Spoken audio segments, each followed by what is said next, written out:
Hello Lovelies, this is Megan from Little Hot Tamale, and today we are using cupcake liners to make rosettes. Alright, so go get your craft supplies and let's get started. To start off with, we are going to use a large cupcake liner. With your cupcake liner, you want to lay it as flat as possible and create a circle on the back that's slightly smaller than your cupcake liner. And I'm just using a dish that I found in my cupboard.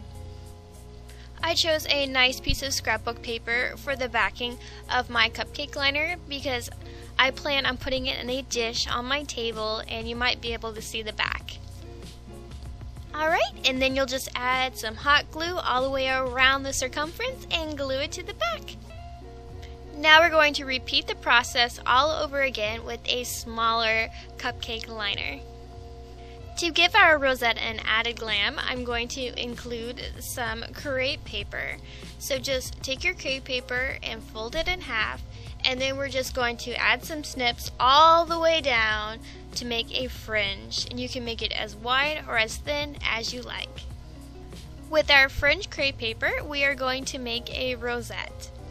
To do that, we are going to hold the end with our index finger and our thumb and just gradually go in a circular motion and adding more crepe paper as you go and overlapping it in the center where your thumb and index finger is.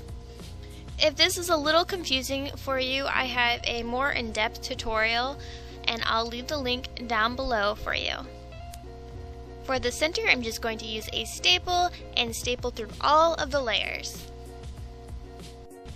Next, we're just going to hot glue our crepe paper rosette to our cupcake liner. This next step is completely optional, but I love the look it gives the rosettes. I'm using eyelash yarn by the brand Yarn Bee, and it can be found at Hobby Lobby. To attach the eyelash yarn, I'm just working in small sections, adding a little bit of hot glue around the edge at a time.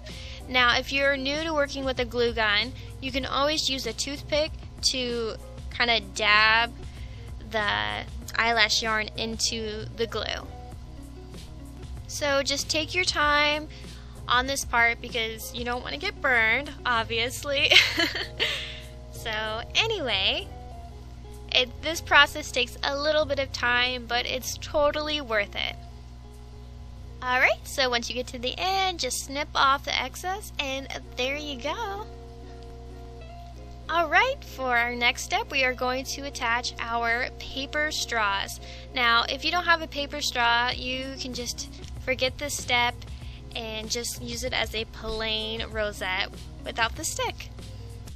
If you were wondering, I purchased my paper straws from the Dollar Tree, but you can also find them in most baking sections of craft stores. So once you get your straw glued on, we are going to glue our middle section. That would be our tiny cupcake liner. You might have to add just a little bit of glue on the side just in case it starts to curl up. For the center embellishment, you can use anything you want. For mine, I decided to use various sizes of circles, but you can also use stickers, rhinestones, spider, anything you want.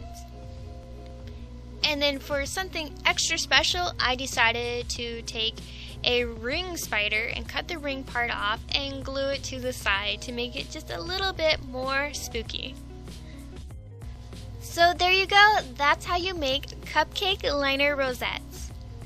If you decide to make some too, please use the hashtag LittleHotTamale on Instagram because I would love to see them. Thank you for watching and I hope you have an amazing day. Toodles!